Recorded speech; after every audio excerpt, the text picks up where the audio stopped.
મહાશિવરાત્રીના રોજ દેવમોગરા ખાતે યામોગી માતાજીના મંદિરે ભવ્ય મેળાનું આયોજન થવા જઈ રહ્યું છે અને આયોજનની પૂર્વ તૈયારીના ભાગરૂપે આયોજકો, સામાજિક આગેવાનો અને પ્રશાસન દ્વારા એક મહત્વપૂર્ણ મીટિંગનું આયોજન કરવામાં આવ્યું હતું અને આ મીટિંગમાં આમ આદમી પાર્ટીના દેડિયાપાડાના ધારાસભ્ય ચૈતર વસાવાએ હાજરી આપી હતી। આ મીટિંગ દરમિયાન ધારાસભ્ય ચૈતર વસાવાએ પોતાના વિચાર વ્યક્ત કરતા જણાવ્યું હતું કે મેળાના આયોજન માટે સારા સૂચનો ખૂબ આવ્યા છે અને મંદિરના ટ્રસ્ટીઓએ ખૂબ જ ગંભીરતાપૂર્વક આ તમામ તરફ ધ્યાન આપ્યું છે। હું અન્ય 2-3 સૂચનો મુદ્દે વાત કરીશ।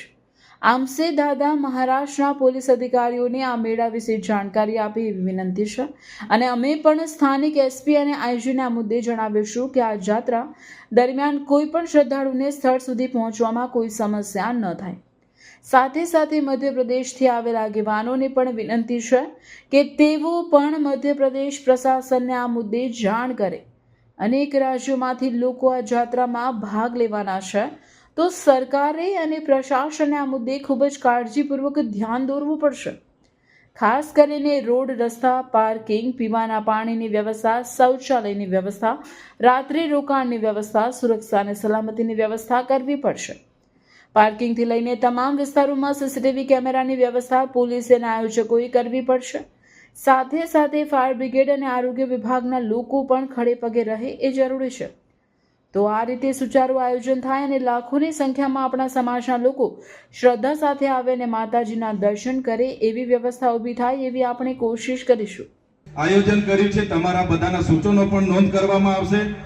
મેન તો આપણે જે લોકો આવવાના છે એમની પાર્કિંગની વ્યવસ્થા, રોડ રસ્તા કઈ રીતના છે એની વ્યવસ્થા આપણે જોવી પડશે, પીવાના પાણીની વ્યવસ્થા જોવી પડશે, એમના માટે શૌચાલયની વ્યવસ્થા જોવી પડશે, એમના રાત્રિ રોકાણ માટે એમની સુરક્ષા, એમની સલામતી આપણે જોવી પડશે અને પોલીસ પ્રશાસનને અને અહીંના વહીવટકર્તાઓને પણ વિનંતી છે કે બને ત્યાં સુધી પાર્કિંગમાંથી લઈને બધા વિસ્તારોમાં સીસીટીવી કેમેરા લગાડવામાં આવે અને એનું એક જગ્યાએથી મોનિટરિંગ કરવામાં આવે, જેથી કરીને આપણે બધા પર બાજ નજર રાખી શકીએ।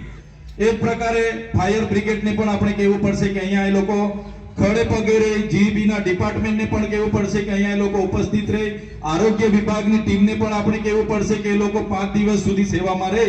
એ તમામ બાબતો આપણા ટ્રસ્ટીગણ, આપણા ચૂંટાયેલા પ્રતિનિધિ હોય, અધિકારીગણ હોય કે સામાજિક જેટલા પણ અહીંયા પદાધિકારીઓ બેઠા છે, આપણે બધાએ ધ્યાન દોરીને એમાં એક સારું સુચારું પ્લાનિંગ થાય અને લાખો આપણા સમાજ લાખોની સંખ્યામાં અહીં ઉપસ્થિત થવાનો છે, એમને ક્યાંય પણ કંઈ પણ નડતરરૂપ ના થાય અને આવે પોતાની આસ્થા સાથે માતાજીના દર્શન કરીને પોતાની માનતા હોય, પોતાની શ્રદ્ધા હોય અહીંયા રાખીને જાય।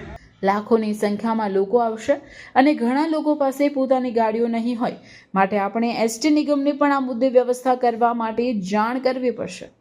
ગુજરાતમાં અંબાજીથી લઈને દાહોદ સુધી તમામ બેલ્ટમાં બસોના રૂટ બનાવી અને એ વિસ્તારથી લઈને દેવમોગરા સુધી આવવાના અને દેવમોગરાથી લઈને પાછા તેમના વિસ્તાર સુધીના રૂટ બને એ મુદ્દે રજૂઆત કરવી પડશે। આ રીતે મહારાષ્ટ્ર અને મધ્યપ્રદેશના એસટી નિગમને પણ રજૂઆત કરવી પડશે।